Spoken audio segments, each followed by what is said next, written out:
बयनिसिमबो गिबियाव खुलुमनाय जासिहरबाय आरो साफ्रोमनिसिमबो गोजोन सानजौफुनि गाहाम हामलायनाय जासिबाय। दिनै बर' बिमा गौथुमा दिनै आसामाव थानाय मोन 14 जिल्लाफोराव प्रटेस्ट रेलि लादों आरो एवारनेस रेलि आरो बेहाय जोङो बर' बिमा गौथुमखौ थांनाय 2024 मायथाइनि 7 मार्चआव जों दाफुंना लानाय जादों आरो मोनफ्रोमबो जिल्लायाव जोंहा दा बर' बिमा गौथुमा दंसै आरो मोनफ्रोमबो बर' बिमा गौथुम माने जिल्लाफोरनि माबानायावनो बानजायनायावनो दिनै बे हाबाफारिया जालांगासिनो दङ। दा जोंनि दिनैनि बे हाबाफारि लानायनि गिबि उद्देश्यआनो जाहैबाय जे जोङो नुनो मोनदों दा जोंहा बर' बिमा हिसाबै जोङो माने साफ्रोमबो गथ'खौ न'आव थांनानै जोङो फोरोंहैनो हायाब्लाबो माबा सांग्रांथि हैनो हायाब्लाबो जों दिनै बे मोनसे रेलि बा हान्जा सुरनायजों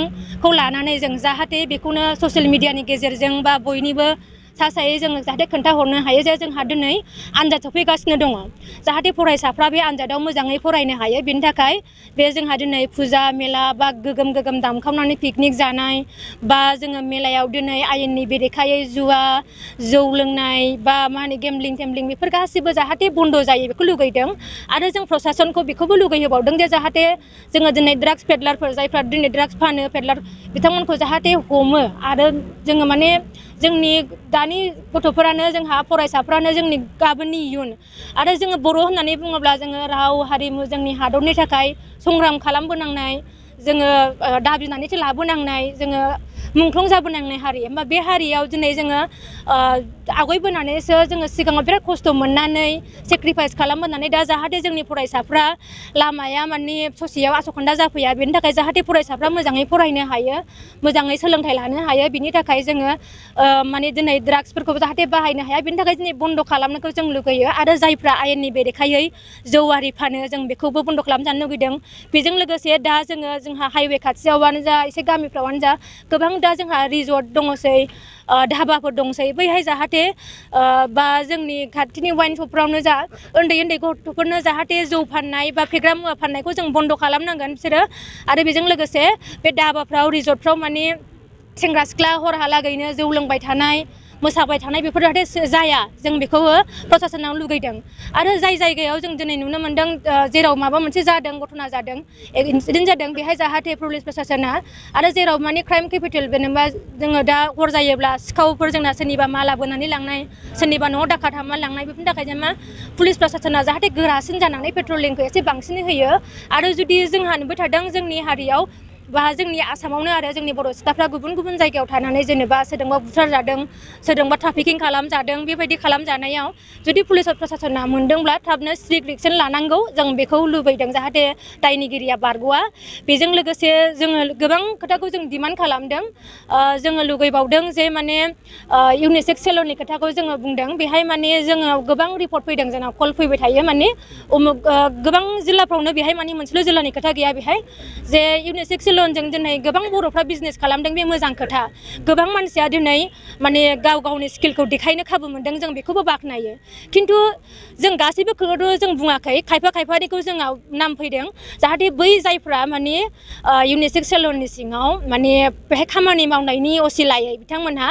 पर्दानि उनथिंजाय बा सिङाव माखासे आयेननि बेरेखा बा गाज्रि खामानि मावो जाहाथे बै बिथांमोनहा सांग्रां जानानै थाथों जों बिथांमोनखौ माने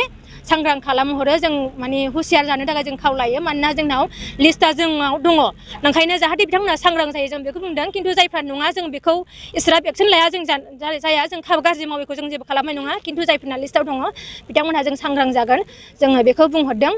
आरो गोबाङानो दंबावोमोन जेरै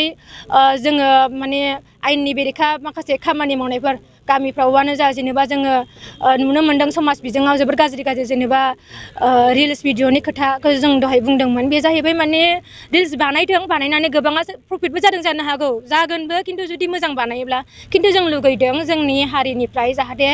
माने गाज्रि माने भाइराल जानानै गुबुन जायगानिफ्राय जोंनाव सोंहरथों मानोना जों नुनो मोनदों गुबुन स्टेटनि मानसिफ्राबो जोंनाव सोंहरो बर' मानसिफ्रा मा जाजोबखो मानोना गाननायफ्रा नायजाया खोथा बुंनायफ्रा नायजाया बेबायदि जायनाव माने गथ' उन्दैफोर दङ बिथांमोनहा माने उन्दैफोरखौ फोरोंनांगौसो भगबाननि अननायाव उन्दैफोर मोनदों जोंनि हारिखौ दावगालांनो थाखाय जा जोङो बर' हारिनि बिमाफ्रा दायथ' मोनसे गावनि बिबानखौ लानानै जाहाथे मोजाङै फोरोंलाङो राव हारिनि माने हारिमुखौबो धोरोमखौबो सोलोंथाइखौबो मोजां होलांनानै हारिखौ जोङो जाहाथे दावगालाङो जों बेखौसो बर' बिमा गौथुम हिसाबै जों लुगैदों बेहाय जों सोरखौबा माने भाइरेल जानायखौ जों लुगैयाखै सोरनिबा गथ'आ ड्राग्स एडिक्ट जानायखौ जों लुगैयाखै आरो ड्राग्स एडिक्ट जादोंब्लाबो बेखौ जाहाथे लाखोमायालासेनो रिहेबिलिटेसन सेन्टाराव जाहाथे दोनहरो जों बेखौ गुरै खावलायगोन मानोना बारायलांनानै जों खाथियाव दाखात जानाय सोरखौबा बुथारनाय मानाय माने ड्राग्स एडिक्ट जानानै खालामनायखौ जों नुनो मोनो जाहाथे जोंनि बे क्राइमफ्रा माने गाज्रि खामानिया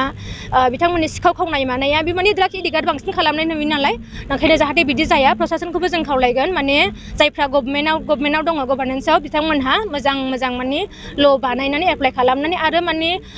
जोंनि लाइमोन फरायसाफोरनि थाखाय जाहाथे स्किल डेभेलपमेन्ट बा भकेसनेल इडुकेसननि थाखाय गोदान फसंथानफोर दिहुननानै जोंनि लाइमोनफोरखौ रांखान्थि आरजिनायनि बा गावनि आथिङाव थांनानै थानायनि मोनसे खाबुखौ जाहाथे होयो बेजों लोगोसे जोंनि जे जायगायाव रिहेब सेन्टार गैया बैफ्रावबो रिहेब सेन्टार जाहाथे खुलिनानै होदों मानोना जोंनि गोबां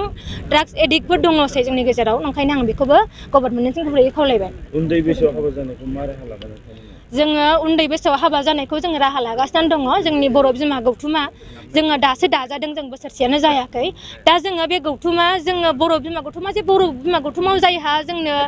जेनेबा जोंहा मिरुआव सा 12 मेम्बारफोर दङ जिल्लायावबो सा 12 जोंहा टटेल मेम्बार दङ होमबा जोंहा बिराद खम मेम्बार दं खिन्थु जोङो बेहाय बर' बिमा गौथुमा जोंहा माने आलदा जायफ्रा मेम्बार नङा बेफोर मेम्बार नङा बे नङा सोरबा आबबाव थानाय सोरबा बोजोबाव थानाय बा सोरबा गुबुन आफादाव थानाय जायफ्रा माने लाइक माइन्डेड मानसिफोर जायफ्रा समाजनि मोजां खामानि मावो जों बिथांमोनखौनो हास्थायो जेनेबा जों बिथांमोनखौनो माने हांख्रायो जेनेबा अबेबा गामिनि गावबुरा समाजनि गासिबो मानसिफोर सुबुंफोर गामिनि मानसिफोर बिथांमोनखौनो जों खावलायनानैबाबो जों मावहोयो जोङो नुनो मोनदों जोङो चिराङावनो जा जों क'क्राझारावनो जा जों जेखौ जों खबर मोनदों सोरबा उन्दै बैसोआव हाबा जानाय जों बेखौ थांनानै गावबुराजों बा गामिनि मानसिजों रायलायनानै जों खालामदों आरो जाय माने आयेननि बेरेखा बेखौ जोङो मावनोबो नांखाया आरो बे जोङो जेब्ला आयेननि बेरेखा बेखौ आयेना माबा मोनसे मोजांनि थाखायसो खालामखादों जेराव जोंनि बैसोआनो उन्दै जों मेन्टेलि आरो फिजिकेलि मोजाङै ग्रथ जायाखै जों जोंनि उन्दैफोरखौ उन्दै बैसोआव हाबा जानानै जों मा फोरोंनो हानो जोंनि संसारा माने सिलिंखार जालाङो ओंखायनो बे जाहाथे दाजाथों बेखौबो बुंबाय आरो नोंथाङा रेलवे आसाम पुलिस बेंक टेट बायदि सरखारि साख्रि मावनो गोसो दं नामा एबा नोंथाङा बेफोर बायदि साख्रिनि थाखाय थियारि खालामगासिनो दं नामा नोंथाङा railway Assam police banking SSC Assam direct recruitment TET बायदिनि आनजादखौ खनले होदोंब्लाबो जाफुंसारनायखौ मोननो हायाखै नामा जुदि नोंथाङा railway Assam police banking SSC Assam direct recruitment TET cum recruitment आनजादनि थाखाय थियारि खालामगासिनो दङब्ला नोंथांनि थाखाय लानानै फैदों मोनसे मोजां रादाब लास्ट ईयर से कोचिंग स्टार्ट किया बट कोचिंग ज्वाइन करने के बाद ही मेरा एग्जाम क्लियर हुआ तो मेरा इस साल 3 एग्जाम का प्री क्लियर हुआ सीएचएसएल का प्री क्लियर हुआ फिर आईपीएस पीओ का मेरा प्री क्लियर हुआ है और सीजीएल का भी मेरा प्री क्लियर हुआ है तो अभी मैं मेंस का प्रिपरेशन कर रहा हूँ क'क्राझार सहरनि RNB road ward number 6 Sai Baba Mandir एबा एयारटेल अफिसनि साखाथियाव दङ आईबीटी कोचिं इन्स्टिट्यूटआ आईबीटी कोचिं इन्स्टिट्यूटआव banking SSC railways defence TET आरो गुबुन सरकारि साख्रिफोरनि आनजादनि कोचिं होनाय जायो आरो बेनि मुं थिसननाया दासान्दि सोलिगासिनो दङ आं नाजानाय मेथ्सफोराव उइकफोर आयदा बाहायनायानो एसे गुबुन जाबाय आरो बाहाय सीए क्लासबो जायो माने सामफ्राम कारेन्ट एफेयारफोर जानाय मालामा जानाय जेमा जानाय बेखौ मोनगोन ओमफ्राय रिजनिंफोर इंग्लिश क्लास जोबोद खाथियाव मेरा क्वांट में एक्चुअली खराब था इसलिए मेरा ज़्यादातर एग्जाम में क्वालिफाई नहीं कर पा रहा था और कॉन्फिडेंट भी नहीं था जब से मैंने ज्वाइन किया है तब से मैंने क्वांट पे एक्चुअली अभी मैं क्वांट पे अच्छा हूँ और कर भी पा रहा हूँ तो अभी कॉन्फिडेंट भी हूँ और फैकल्टीज भी बहुत अच्छे हेल्प करते हैं बहुत आईबीटी कोचिं इन्स्टिट्यूटआव मुं थिसननायनि गोबां मुलाम्फाफोरखौ नोंथाङा मोननो हागोन जेरै ल' course fees specially daily current affairs classes lifetime membership card weekly 5 to 6 days classes comprehensive study materials regular online and offline mock test make my exam app flexible class timings doubt clearing session बेफोर गासै सुबिदाफोरखौ नोंथाङा IBT coaching इन्स्टिट्यूटआव मोननो हागोन अब्ला थाबैनो मुं थिसनदो आबुङै मिथिनो थाखाय 9387277188 एबा 9101325849 आव सोलाद लानो हागोन।